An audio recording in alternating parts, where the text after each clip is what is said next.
ओम प्रणाम सभी को जय श्री कृष्ण। चलिए हम लोग पहले एक प्रार्थना कर लेते हैं, फिर कक्षा की शुरुआत करेंगे।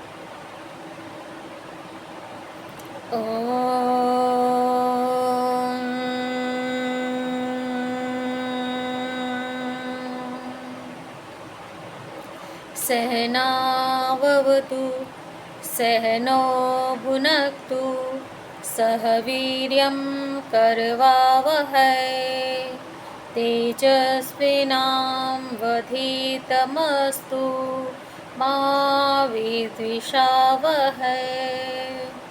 ओम शांति शांति शांति।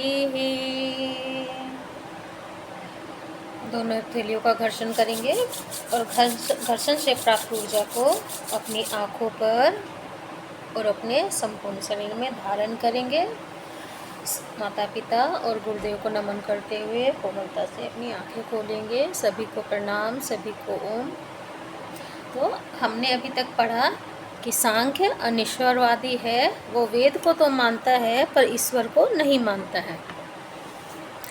तो पूर्ण तरीके से यह अनिश्वरवादी भी नहीं है। अब ये आप कहेंगे कि ये कैसे संभव है ना? तो इसके हमको प्रमाण भी मिलते हैं।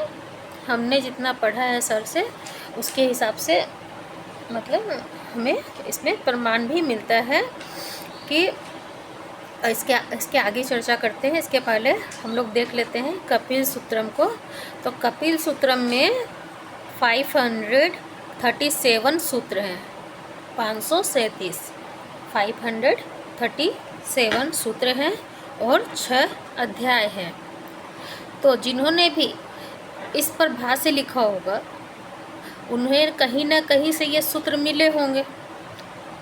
जो भी सूत्र है कपिल सूत्र में वो तो कहीं से उन्होंने संकलित किया होगा और इस पर भाष्य लिखा होगा।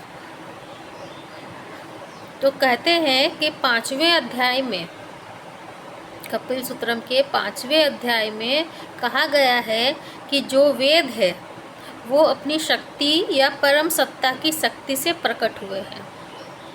जो वेद है वो अपनी शक्ति या परम सत्ता की शक्ति से प्रकट हुए हैं। फिर तीसरे अध्याय में, इसी के तीसरे अध्याय में 56 नंबर के सूत्र में, जो 56 नंबर का जो सूत्र है वो 55 नंबर सूत्र के ही मतलब संदर्भ में है, उसके ही मतलब रेफरेंस में है। ठीक है। तो 55वें सूत्र में यह कहा गया है, यानी कि 55 नंबर वाले सूत्र में जो कहा गया है वही 56 वाला में भी उसी के रेफरेंस में ही और आगे कहा गया है। तो उसमें कहा गया है कि जो प्रकृति जो है वह पराधीन है। प्रकृति जो है वो क्या है? पराधीन है। फिर इसका उत्तर देते हुए वे कहते हैं, कपिल मुनि जो हैं वो कहते हैं कि प्रकृति सर्ववित्त या सर्वकर्ता के अधीन है। प्रकृति जो है वो किसके अधीन है? सर्वकर्ता के अधीन है। ठीक है।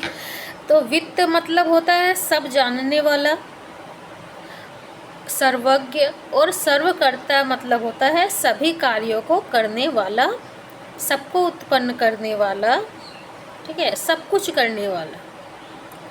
फिर 57 नंबर वाले सूत्र में कहा है कि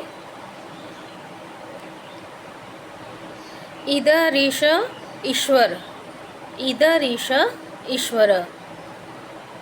तो इसमें क्या कहा है? उसमें सिद्धे सिद्धा कहा है। उसमें ईश्वर को सिद्धे सद्धा कहा है। मतलब ईश्वर की सत्ता ही सिद्ध है।